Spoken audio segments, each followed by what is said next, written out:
The Lord be with you. I'm Deacon Keith Fournier, and our first reading is from the book of Genesis. Yahweh God said, "It is not right that the man should be alone. I shall make him a helper." So from the soil, Yahweh God fashioned all the wild animals and all the birds of heaven. These he brought to the man to see what he would call them. Each one was to bear the name the man would give it. The man gave names to all the cattle, all the birds of heaven, and all the wild animals. But no helper suitable for the man was found for him. Then Yahweh God made the man fall into a deep sleep. And while he was asleep, he took one of his ribs and closed the flesh up again forthwith. Yahweh God fashioned the rib he had taken from the man into a woman, and he brought her to the man. And the man said, "This one at last is bone of my bones and flesh of my flesh. She is to be called woman, because she was taken from man." This is why a man leaves his father and mother and becomes attached to his wife, and they become one flesh.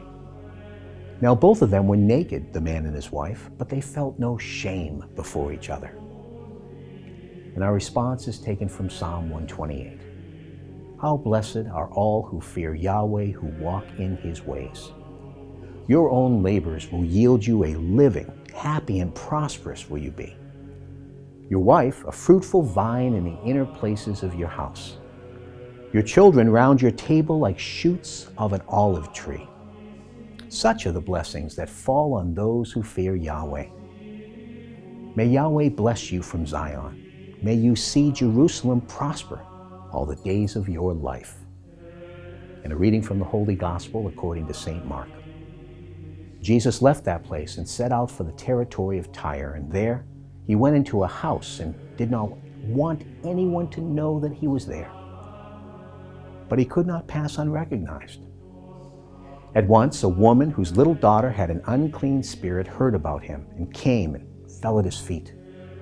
Now this woman was a Gentile, by birth a Syrophoenician, and she begged Jesus to drive the devil out of her daughter. And he said to her, "The children should be fed first, because it is not fair to take the children's food and throw it to little dogs." But she spoke up. "Ah, yes, sir," she replied, "but little dogs under the table eat the scraps from the children." And he said to her, "For saying this, you may go home happy. The devil has gone out of your daughter." So she went off home and found the child lying on the bed and the devil gone. The Gospel of the Lord.